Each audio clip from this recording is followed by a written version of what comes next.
Welcome to Roger That, a podcast presented by HVAF of Indiana. I'm your host, Lauren Carpenter, and join me as we discuss how HVAF is ending veteran homelessness and how you can join us in our mission. We'll be having conversations with community partners, staff members, and even some of the veterans we serve. We hope sharing more of our story with supporters like you can shine a light and give a voice to this vulnerable population, because no hero should ever be homeless.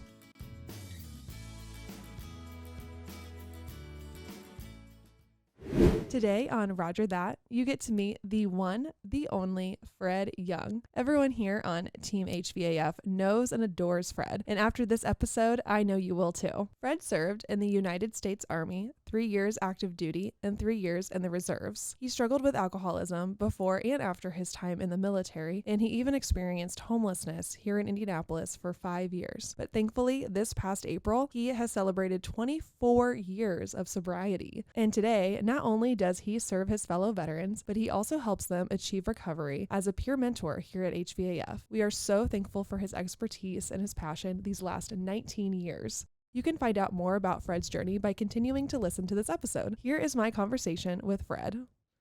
Well, Fred, welcome to Roger That. Thanks for coming on today. Thank you for having me. Yeah, of course. I really wanted to have you on because, I've heard your story and it's just really inspiring. And, not only are you a veteran yourself, but you've been here at HVAF for almost 20 years now. Yep. I'm sure you're the longest employee here. Yeah. I'm the longest that's left here now. Yeah. That's I know you've seen a lot of things change and everything, and so that's really cool. So we'll get all into that, but first let's take it back. When you first enlisted, how old were you when you enlisted? When I enlisted, I was still 17. Okay. My birthday is in August, and I went in on delayed entry in June. Okay. So I was still 17 when my birthday. Did you grow up always knowing you were going to serve? No. Okay. No, what made me go in was, it was 11 kids. Mm-hmm. Well, so it was a large family, and I didn't want to be a burden on my mother. So I figured if I went to the military, I would make things easier on her, and as well as build some character. So I decided up for a delayed entry, and now I wish I had went on in because I missed the Vietnam vet era for about 30 days. Oh, wow. Okay. But when I went in, I was dealing with alcohol, some drugs, but mostly alcohol. Okay. So and then I knew when in the military, you could go into the liquor store and buy liquor at 18 years old. Okay. So that was sort of like an incentive as well. Yeah. When I got in, I wanted to get out in basic. Mm-hmm. But my drill sergeant, he talked to me, explained to me certain things as far as when the platoon gets in trouble, everybody gets in trouble, and that they won't have you do nothing as far as punishment. And so there were times we had to stay out late, but the whole platoon had to do it. Mm-hmm. But anyway, the way he explained it to me helped me to decide to stay in, which I'm so glad I did because of the health benefits that I received from the VA. Yeah. How many years did you serve? I started 3 active and 3 reserve, total of 6. Yeah, and is there anywhere different places you went to? Well, I started off at Fort Knox, Kentucky. Okay. And then I did basic at Fort Knox, Kentucky. Went to Fort Lee, Virginia for AIT, and then went from there to Fort Campbell, Kentucky. My first time on a train, my first time flying. But it was interesting. Mm-hmm. But when I got to Fort Campbell, it was so close to home that I went home just about every weekend, every other weekend. So it hit my pocket a little bit. And then I got in trouble because of drugs. I was in the process of getting a court martial. Um, I was close to going to Fort Leavenworth. They have an IG inspection, and the officer that did the inspection of the IG was the prosecuting major. And when I had my court martial hearing, I was able to call him as a character witness. So that probably kept me from doing some pretty big time, because it was 3 ounces of weed. Okay. But while I was in there, the whole thing was a learning process. Everything that happened, I was able to learn from it. I got my first driver's license when I was in there. It helped me get the regular driver's license when I got out. It was a whole lot of benefits, a whole lot. The character was somewhat built. I wanted to see how people were from all shapes of life, which is beneficial, and I realized that we're all the same, pretty much. We all bleed red, which was important to me. At a young age, I didn't know nothing about that because I was always there in Indianapolis, Indiana. Didn't go nowhere, but I made it. I did get close to getting kicked out close to the end, but my motor pool sergeant told me they was out to get me, and he knew I only had a few months left, so he told me to straighten up, fly right, which I did. Yeah. I got out, fortunately, and me and some of the guys had made a pact that we was just going to cool out for about a year or so. And my year went to 2 years. During that time, I was steady drinking and getting high. And in 1979, I got a job at General Motors. Also got locked up in 79. But I got out when my mother and them found out that I was hired. They made it a point to get me out, and I started working at GM in December, just before Christmas of 1979. And drugs, alcohol, all started again. Then it got worse because the money was good. To this day, I had to walk away from that job because the money was so good I was not going to stop getting high. Yeah. How long did you work there? I worked there for 15. I was there for 17 years, but I only got credit for 15. Okay. Excuse me. So when I walked away in 1995. Walked away in 1995. Was homeless for 5 years. Homeless and getting high, and my depression got real bad, and it was a struggle. There were times I wanted to give up. Yeah. A lot of pain. My mother, she never gave up on me, but she knew what was going on. She was my best friend. I was close to my mother and father, but my mother first, then my father. And I stayed on the streets for, like, say, 5 years. Here in Indianapolis? Yes. Wow, okay. Seen a lot, learned a lot. Yeah, I was on the street, and one time I ran to a preacher, and I asked him, I said, why do I only talk about God when I'm drinking? I talk about him more when I'm drinking and drugging. And he really couldn't explain it to me, but I'd seen things happen in my life, other people's lives, that I always believed, because as a little kid looking up at the sky, Mm-hmm. one thing I remember was man can make a lot of things, but man cannot make sky. Mm-hmm. And that's what kept me believing all these years. Okay. I always believed because of my faith and how I was brought up and so many things I seen happen on the streets when I was out there, good things and bad things. Uh, I think when I started seeing teens becoming homeless it was really sickening. Mm-hmm. I just didn't understand it, and that pushed me to want to get my life turned around more. I came in off the streets in 2000, and I went out to the VA.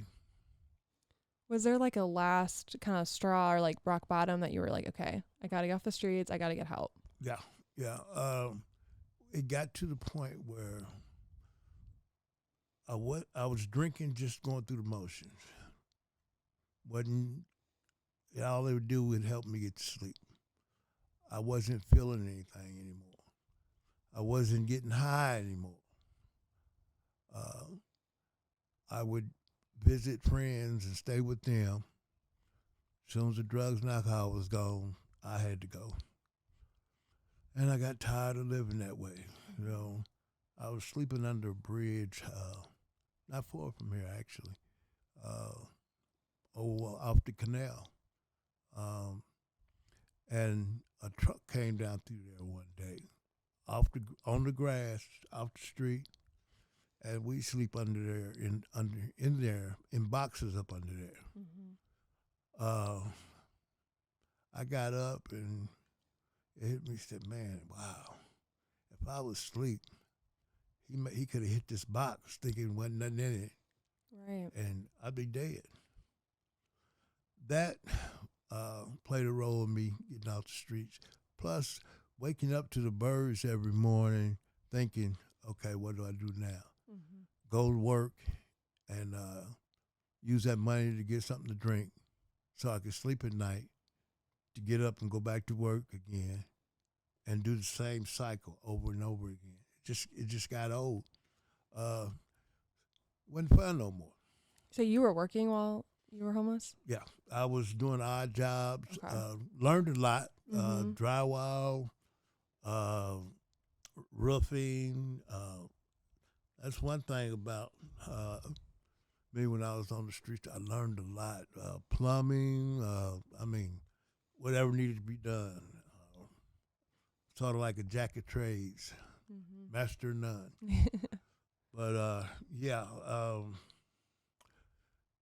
I got locked up once or twice,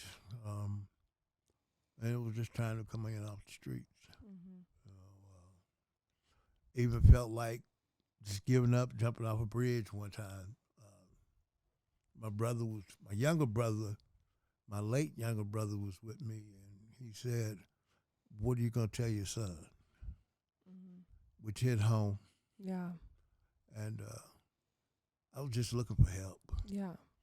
because I'd been in and out of treatment so much, thanks to the union, which they thought they was helping a lot of people, but really in our reality they were hurting us. Mm-hmm. Because I go into treatment, I come out 2 weeks pay almost $2,000 or something like that, Yeah. and I just go right back to drinking and drugging again. But no, man, this just ain't gonna get it. You know, Mm-hmm. started to feel hopeless. So when I went to the VA, because I knew they had a program for veterans, there used to be the old Harbor Light over there, which they out on Tibbs now. But I remember distinctively, the guy said, "We're gonna send you down to Harbor Light. They don't have any beds, but you can go in through transit." Okay, I ran into a guy that was in a church home that I had, was in at one point, and an old saying I would always use when people were talking about situations they were in. I'd ask them, have you prayed about it? Well, he sort of threw it up in my face and asked me, have you prayed about it? And so I prayed about it. He prayed with me. And from the time I got on the bus and got down to the Harbor Light, the military veteran, the guy that was in charge of the program there, met me at the door and said, we got a bed for you. Wow. Yeah, it was. I broke down in tears, and I stayed there for about, I think, 25 days or so. And what year was this? This was 2000? Yes. Okay. And when I got ready to leave there, I had to pick a halfway house to go to. I stayed at it's a halfway house that used to be on Washington Street before. Progress House. I'd stayed there before, but I was using when I stayed there. I didn't want to go back through the same thing.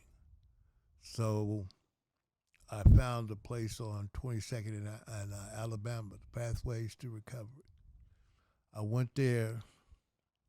I stayed connected to that program for probably 5 years. I wanted to stay connected because I felt if I stayed connected, then I would have to hold myself accountable at the same time while they're holding me accountable. Mm-hmm. I even worked at the front desk when I had a couple of years clean and sober, and I got an opportunity to help others. That's when I started helping others there. Mental health issues, never telling them what to do, but talking through it with them. What do you feel you should do about this, that? And I was asked to lead a dual diagnosis meeting for a year. I don't know why, because all I had was depression. But I found out why a couple years later when I moved from the main building, similar to what HVAF had when the REST program was there. I moved from the main building to sharing a half of a double. Then I moved into my own apartment. I got a job, which everything was starting to fall into place. Mm-hmm. Because this is one time I felt like I was getting out of my own way. And they had a relapse prevention group one day. And the guy said something about losing the desire. He said he don't have the desire anymore. And it hit me. I said, you know what? I haven't had a desire to drink or drug in over a week, almost 2 weeks. Now, this is with passing by all these bottles on the street. So that was good. Then, okay, I run by a hitter walking to the Family Dollar. First time I run by a hitter in my recovery. My plan was to probably pick it up when I came back out of the store. When I came back out of the store, it was gone. Mm. It was full of coke, mm-hmm. or something anyway. And in those days, and still today, I felt that was God doing for me what I couldn't do for myself. Yeah. Or what I wouldn't do for myself. So all these miracles just started happening, and back to back to back. I started working after applying for the job on a cane. And I just went with one of the other guys at the house. I didn't know they was going to really hire me, but they did. I worked with, it was a Sears Home Central lawnmower repairs, and they're not there anymore, but over by the old Twin Air Shopping Center. I worked there for about a year or two. Went to Texas for close to a year. Came back. Story that when I came back from Texas, I was down there and things wasn't going right. I said, Lord, I'm going to need a burning bush because I don't know what to do. Mm-hmm.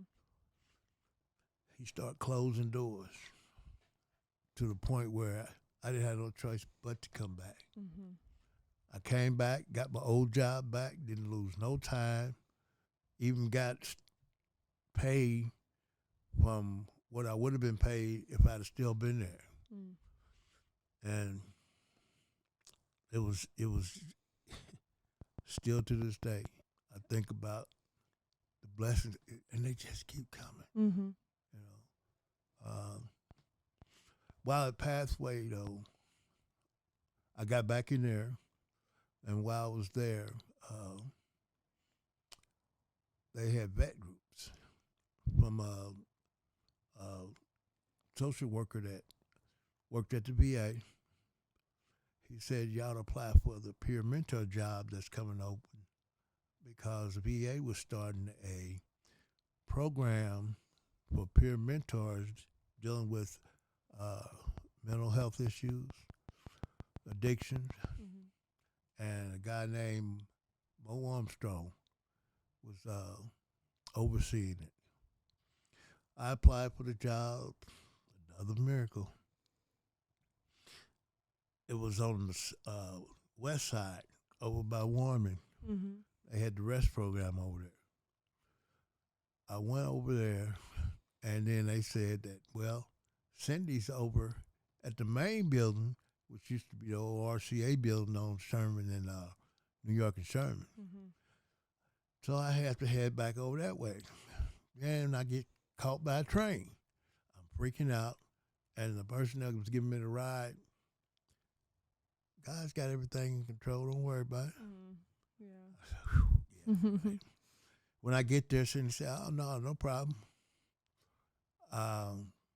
She interviewed me, and I started working for HVAF. It took a while for the program to get up and running, so I was doing little jobs here and there. Yeah. And back then, you didn't need credentials to be a case manager. I had opportunity to case manager some of the houses out of Warman, so I'm learning these things along the way. During this process, I got hit with a bout of depression that I wouldn't wish on nobody. Mm-hmm. I felt like a zombie for 2 weeks. I was just going through the motions.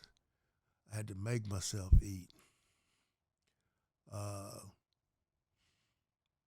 got through it, and I realized why they say 90 meetings in 90 days, because you get the repetition, and it helps when you run into situations, because when this started, the first thing I did without even thinking, went to a meeting. I didn't say nothing, I just sit there. But I felt safe. So I got through that, and I've been working with veterans with HVAF for almost 20 years. Yeah, that's amazing. And that time just flew by. And I've seen a lot of things that, excuse me. Looking at it now, I didn't realize that mental health was so bad. Doing all this process, my late 40s, 50s, I had an anxiety attack, and I thought I was dying. I called the ambulance. I was freaking out. I'm telling her, I'm losing it. My eyes rolling back in my head, and I get to the hospital, and they tell me that, well, your vitals are good. Whew. Relief, but then what the heck? Right. Then I remembered that my late ex-wife, she had panic attacks. So I had an idea of some of what to do. And when that happened, I was already on the sleep apnea machine. I got the machine. I started using that, which helped. I went through the process of getting help for that. And that's when I realized that the stigma that's over mental health is keeping a lot of people from getting help. Yeah.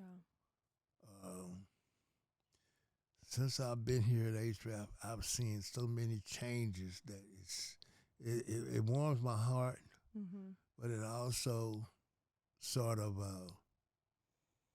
pisses me off, if you understand what I'm saying. Mm-hmm. To the point that, like when Central State closed and they put all these people out on the streets, I'm pretty sure we get some of the veterans that may have been in there, but it was what? Mm-hmm. It's just like, get out, you Mm-hmm. know. And still to the day, we're struggling to do the best we can Yeah. to help these veterans. HVAF, we've come a long way in what Mm-hmm. we're doing now, and still pushing forward. Uh, we're doing more to help the mental health issues. I've worked closely with schizophrenics, bipolar. I mean, you name it, and it's all about understanding. Mm-hmm. You know, meeting people where they at. Yeah. If you don't know nothing about it, read up on it. Mm-hmm. Ask somebody. Listen to them. You know, Yeah. it's I don't know. Yeah. What are some of the things that you do like day in and day out to help the veterans with, their mental health and recovery and all of that? Well, I'm in peer support, which Mm-hmm. is I get referrals, and I do one-on-one with veterans, strictly peer support. Uh, let them talk. Don't tell them what to do, Mm-hmm. but I give them hope because some of what they are talking about, I've been there. Yeah. I was dealing with this for 30-something years before I came out, off the streets. And some of the things that mental health is, some of the clients that deal with mental health is it was being covered up by the alcohol and booze when I Mm-hmm. was out there. Yeah. And I think I was probably almost 10 years clean and sober before I had started having the anxiety attack. Mm-hmm. And before then, I was covering all that up with the booze and the alcohol. Yeah. Well, dealing with this for 20, this past April, 24 years clean and sober. Congratulations. That's amazing. Yeah, it's truly a blessing. And if you look at it one day at a time, Mm-hmm. it can go from 1 year to that in no time. Yeah. Focusing on making changes in my life. Mm-hmm. If I do that, when I do that, that automatically helps me stay clean and sober. Mm-hmm. Because if I go back to drinking or drugging, how am I going to stay clean or sober? Mm-hmm. But if I stay clean or sober and I constantly every day get up and try to be the best person I can, Mm-hmm. helping others, staying out of God's way, then that's why I'm where I'm at. Yeah. I've got my transportation. I've got a habitat house, Mm-hmm. and the blessings still keep coming. Mm-hmm. When I first hired in here, I tried to make the clients get it, Mm-hmm. and because it felt so good. Right. But I realized that I can't make them get it, Yeah. and I tell them that today, I can't make you get this, Mm-hmm. but I promise you I'll be there for you if you need to. I had a guy call me Saturday or Sunday, needing help. Mm-hmm. We talked, and I said, there's certain things you need to do. I can't do this, but you go communicate with your case manager about it. Mm-hmm. Tell your case manager what you told me. can't tell you to do that, but Right. I would suggest you do it. Mm-hmm. See, then when you go by your case manager, you don't have to worry about feeling that tightening in your stomach because you know you lied or you know you didn't say something that you should have said. Yeah. It's all about relieving myself from stress. Mm-hmm. If I relieve myself from stress, I can have a better day. It's simple, Mm-hmm. but not easy. Yeah. I got to get out the way, and that's so hard to do. Oh, I'm sure. Yeah. We want to fix, manage, and control. Mm-hmm. Especially you being on the other side, knowing what that was like, Yeah. What does that mean to you to, you can now take that experience you had and use it for good and, help other people and fellow veterans as well? It's priceless. Mm-hmm. It's priceless because it may, a lot of them may not get it, but some do. Mm-hmm. And now I see more get it now than I did before. Mm-hmm. And you have to think about, okay, this individual got it. Think about the people that he may touch,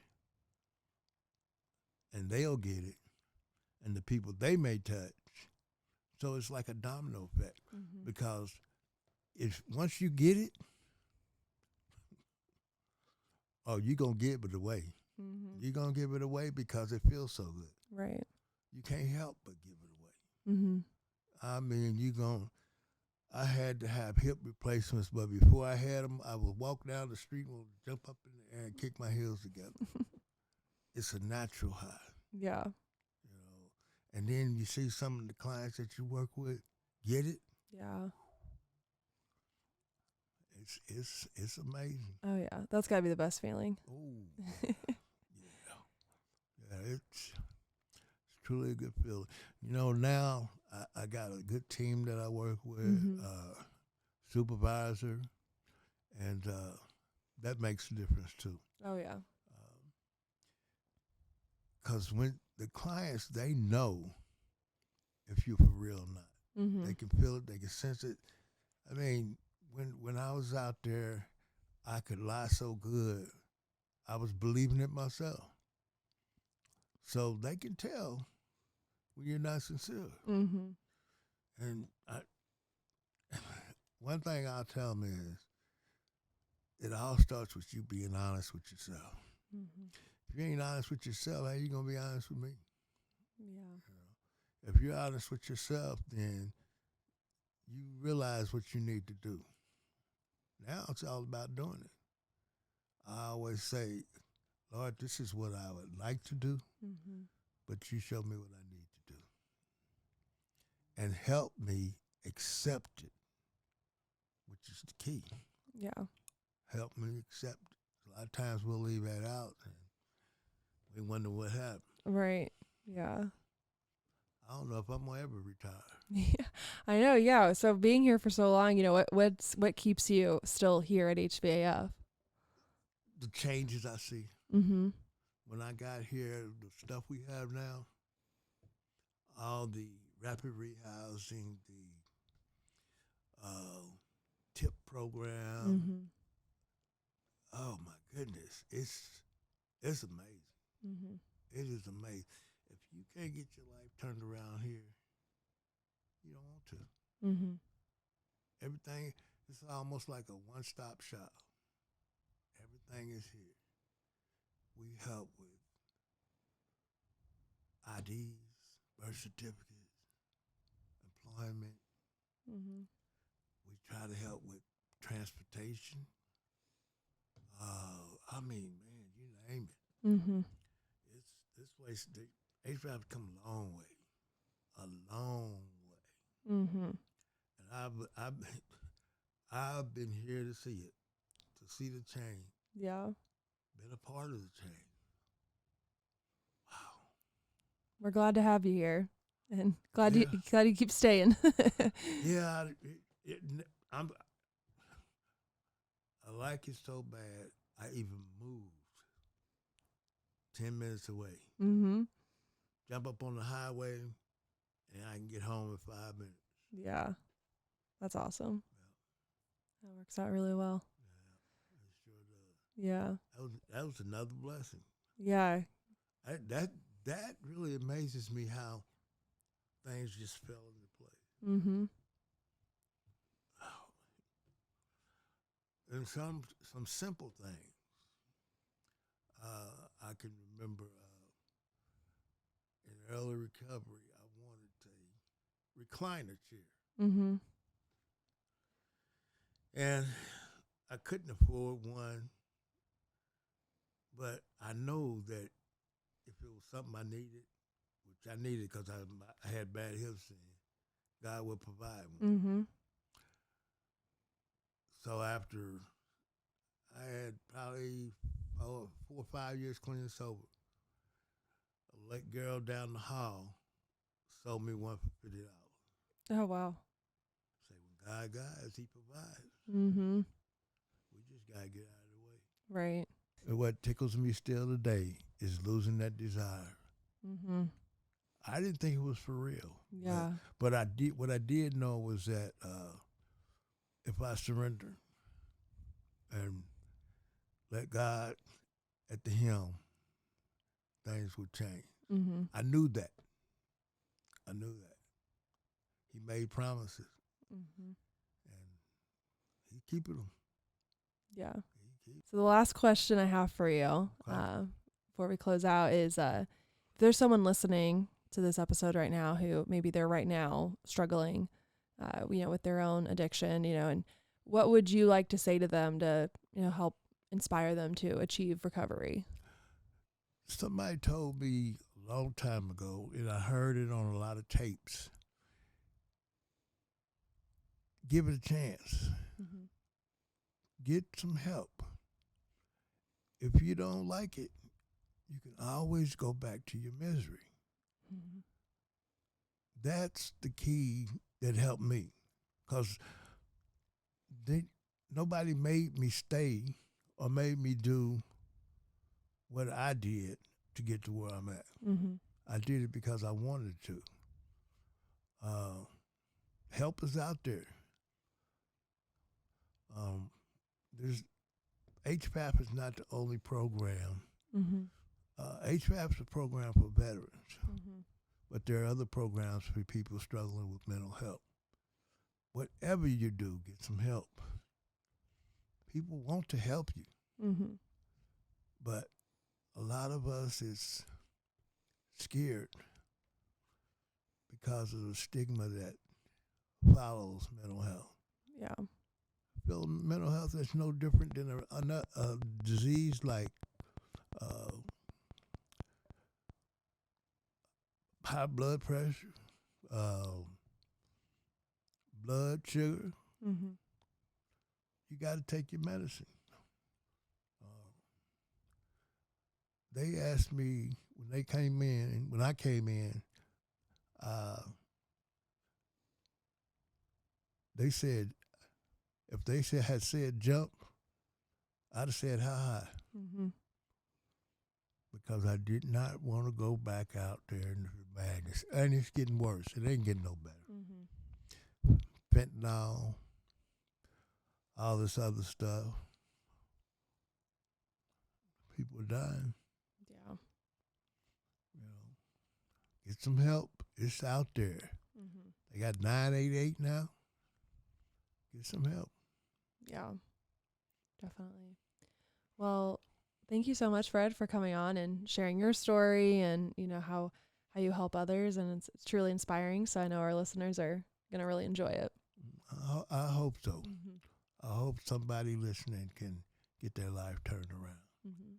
I'll tell you, it's a wonderful, beautiful feeling. All right, that wraps up this episode of Roger That. Thank you so much for listening. If you haven't already, please be sure to subscribe to Roger That on wherever you get your podcasts. And be sure to follow us on social media at HVAF of Indiana. And for even more stories on HVAF and the veterans that we serve, check out our blog on our website at hvaf.org. Thank you, and until no hero is homeless, we'll see you next time on Roger That, a podcast presented by HVAF of Indiana.